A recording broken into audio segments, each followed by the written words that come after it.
मैसूर में ऐसी क्या खासियत थी मराठा निज़ाम और अंग्रेज़ भी इसको मिलकर जीत नहीं पाए, और कैसे टीपू सुल्तान को अपने बेटों को अंग्रेज़ों के पास गिरवी रखना पड़ा। तो चलिए देखते हैं पूरा एंग्लो मैसूर का कंफ्लिक्ट क्या था। तो मैसूर क्या एक पावरफुल किंगडम था डेक्कन में, जो चैलेंज करता था कंपनी की पावर को।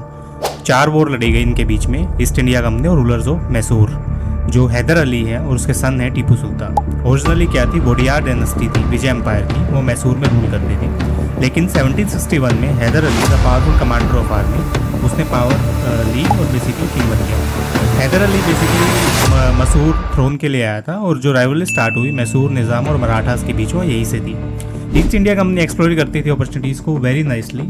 अब इसी की वजह से आगे जाके क्या हुआ, सारी वॉर्स हुई।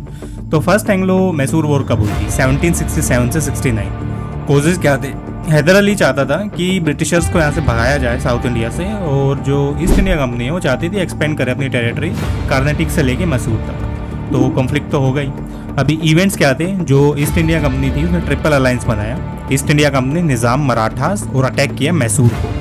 अब जो वॉर थी वो काफ़ी लंबी चली 18 महीने तक, और एक रात को सडनली हैदर अली ने मार्च कर दिया मद्रास के ऊपर और फोर्सफुली इंग्लिश को वहाँ पे क्या बंदी बना लिया और एक ह्यूमिलिएटिंग ट्रीटी साइन कराई। इसका रिजल्ट क्या था, मैसूर जीत गया। और जो ट्रीटी ऑफ मद्रास थी वो डिफेंसिव अलायंस थी। इसमें क्या था, मैसूर और इंग्लिश के बीच में ट्रीटी हुई कि कल को अगर किसी को बेसिकली वॉर में सहायता की जरूरत पड़ी तो दोनों में से हर कोई आएगा। अब इसी का कारण क्या था, सेकेंड एंग्लो मैसूर वॉर थी, जो 1780 से 84 में हुई थी। जो 1771 में थे, मराठास ने अटैक कर दिया मैसूर के ऊपर, और जो ईस्ट इंडिया कंपनी है लेकिन आई नहीं हेल्प के according to treaty of Madras. Treaty का उल्लंघन हो गया।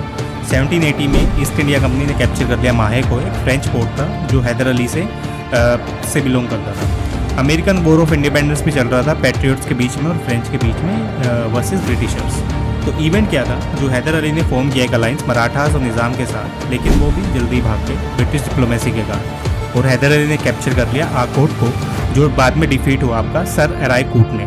हैदर अली मारा गया ड्यू टू द कैंसर 1782 में। उसके बाद टीपू सुल्तान ने कमान संभाली, जो एक स्ट्रगल हुआ फ्रेंच असिस्टेंस का। 1783 में इंडिपेंडेंस थी अमेरिका की, जो ट्रीटी ऑफ पेरिस थी वो साइन की गई फ्रांस और इंग्लैंड के बीच में, और जो क्राउन ने ऑर्डर किया ईस्ट इंडिया कंपनी फोर्सेस को कि आप वहाँ पे क्या शांति बरकरार रखो। रिजल्ट क्या था, ट्रीटी ऑफ मैंगलोर साइन की गई 1784 में, जो बेसिकली एक एंड आता है सेकेंड एंग्लो मैसूर वॉर का। अब स्टेलमेट क्या था, साइकोलॉजिकल डिफीट थे इंग्लिश के लिए, क्योंकि वो ये चीज़ करना नहीं चाहते थे लेकिन उन्हें करना पड़ा। अब टीपू सुल्तान क्या था, टीपू सुल्तान ने एक मिलिट्री मैनुअल लिखी थी, फतेह मुजाउद्दीन बोलते हैं, मैन्युफैक्चर किए थे रॉकेट्स, आर्टिलरी और फायर आर्म्स। फ्रेंचमैन को यूज़ किया था अपनी आर्मीज़ को ट्रेन करने के लिए according to the European standards, और इंट्रोड्यूस किए थे नए वेट्स एंड मेजर्स। सेटअप किया था जैकोबिन क्लब, और प्लांट किया था ट्री ऑफ लिबर्टी अपनी कैपिटल में। कैपिटल क्या थी, श्रीरंगपट्टनम थी, कावेरी रिवर पर। इसी की वजह से ट्रीटी साइन हुई थी बाद में। अब थर्ड एंग्लो मैसूर वॉर का कारण क्या था, 1790 से 92। टीपू ने अपनी आर्मी स्ट्रेंथन कर ली और रिफॉर्म्स लेके आए, लेकिन उन्होंने हेल्प चाहिए थी फ्रांस से अटैक करने के लिए इंग्लिश को। तो प्रियंटली अटैक किया त्रावणकोर को, एक इंग्लिश अलाई था, और वॉर की चिंगारी यहीं से भड़की। इवेंट क्या थे, कॉर्नवालिस गवर्नर जनरल ने अटैक किया और डिफीट किया टीपू को त्रावणकोर में, और ट्रिपल अलायंस इंग्लिश, मराठा और निज़ाम ने अटैक किया टीपू को उसकी कैपिटल में। श्रीरंगपट्टनम ट्रीटी साइन की गई, टीपू यहाँ पे हार गया, और उसने साइन की एक ट्रीटी। जो ट्रीटी ऑफ श्रीरंगपट्टनम थी उसमें क्या थी, हाफ ऑफ टेरिटरी है टीपू की वो छीन ली गई ब्रिटिशर्स के द्वारा, डिवाइड कर दी गई मराठास के बीच में, मराठा, निज़ाम और इंग्लिश। राजा था कुर्क का, उसको इंडिपेंडेंस दिला दी टीपू से, और जो वॉर इंडेमिनिटी थी 3 करोड़ रुपए की वो दी गई। 2 सन थे टीपू के, वो होस्टेज बना लिए गए कर्नल्स के द्वारा इंश्योर करने के लिए कि 3 करोड़ टाइम से आते रहेंगे। अब यही एक बेसिकली इशू था जिसकी वजह से आग बढ़ गई। अब फोर्थ एंग्लो मैसूर गया था 1799 में। टीपू ने ट्राई किया कि अलायंस सेट करे हो अरब, तुर्क और अफगानिस्तान के साथ डिफीट करने के लिए ब्रिटिशर्स को, लेकिन वो कर नहीं पाया। उसने जैकोबिन क्लब स्टार्ट किया था एक ट्री ऑफ लिबर्टी से, लेकिन ब्रिटिशर्स को कोशिश लगा, उसने फ्रेंच रेवोल्यूशन स्प्रेड हो रहा है इंडिया में, तो ये चीज़ भी उसने देखी।